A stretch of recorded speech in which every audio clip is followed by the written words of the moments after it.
The question is, White Camel Sports Limited has recently given job to two employees. Rajesh, work experience as Rajesh is a bit older and had worked in an MNC earlier. However, both are paid equally. Every person in their department knows that Rajesh is more efficient than Suresh. Definitely, they see a mismatch in the salaries and the efficiencies of the employees in the company. The marketing department in the same company has this year set a monthly target of 10,000 units of sports item to be sold. In the month of March, 6,000 items were sold and the deviation was 4,000 units. In the month of April, 8,000 units were sold and the deviation was 2,000 units. Despite these deviations, no efforts is being made to track the performance of the company to minimize the gaps. In the above case, which two functions of management has been discussed? तो यहाँ पे आपका question क्या बोल रहा है, सबसे पहले हम ये समझते हैं. क्वेश्चन में क्या गिवन है कि एक कंपनी है व्हाइट कैमल स्पोर्ट्स लिमिटेड जो स्पोर्ट्स आइटम्स को बनाती है, राइट. ये जो कंपनी है इसने रिसेंटली दो एम्प्लॉयज को हायर करा है, राजेश और सुरेश. राजेश का जो वर्क एक्सपीरियंस है वो सुरेश से ज्यादा है क्योंकि उसने राजेश पहले ही एक एमएनसी में काम कर चुका है, राइट. लेकिन दोनों को इक्वल सैलरी मिलती है यहाँ पे, ठीक है. सबको पता है कि राजेश जो है वो ज्यादा एफिशिएंट है सुरेश से, इसके बाद भी दोनों को सेम सैलरी मिलती है, ठीक है. तो यहाँ पे एक तो ये बात हो गई. दूसरी चीज क्या लिखी हुई है कि कंपनी का जो मार्केटिंग डिपार्टमेंट है उसने एक टारगेट सेट किया है कि हर महीने जो कंपनी है वो 10,000 स्पोर्ट्स आइटम को बेचेगी. कंपनी का जो मंथली टारगेट क्या है कि वो हर महीने 10,000 यूनिट्स ऑफ स्पोर्ट्स आइटम को बेचेगी, राइट. मार्च के महीने में कंपनी ने कितना बेचा?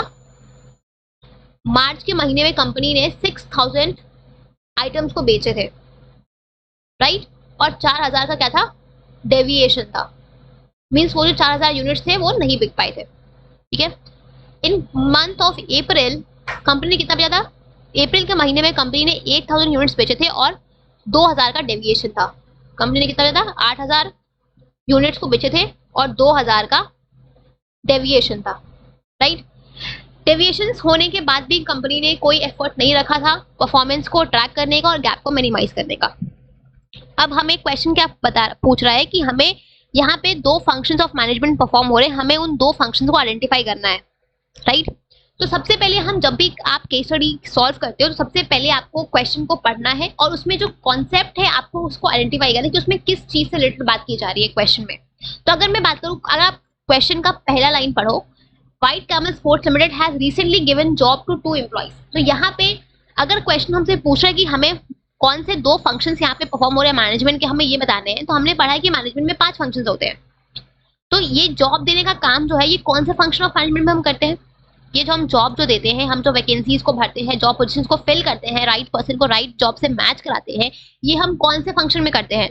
ये हम करते हैं स्टाफिंग के फंक्शन में, राइट. जो पहला फंक्शन यहाँ परफॉर्म हो रहा है वो है आपका स्टाफिंग का,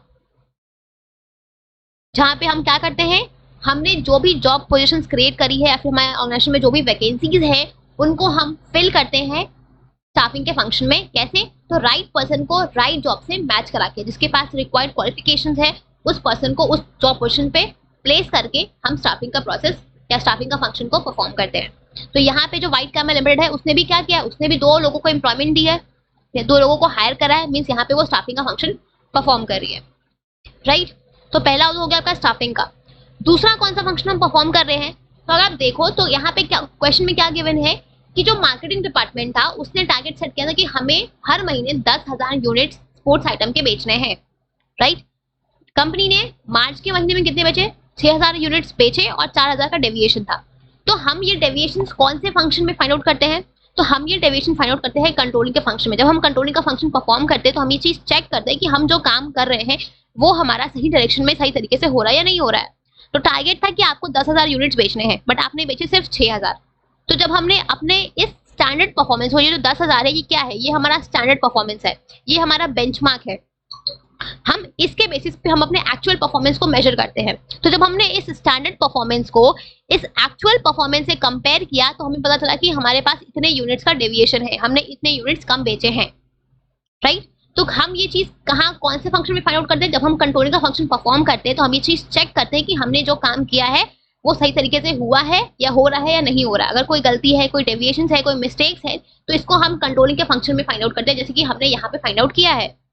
तो यहाँ पे हम जो फंक्शन परफॉर्म करें वो है आपका कंट्रोलिंग का, और हम ये चीज इंश्योर करते हैं कि हम उस गलती को ठीक करते हैं, और ये चीज इंश्योर करते हैं कि आगे ये मिस्टेक्स रिपीट ना हो, राइट। तो यहाँ पे जो दूसरा फंक्शन परफॉर्म हो रहा है वो है आपका कंट्रोलिंग का, right. So these are the two functions being performed here. तो ये केस स्टडी आपको ऐसे सॉल्व करनी है। आई होप कि आपको ये केस स्टडी समझ आ गई होगी, ठीक है।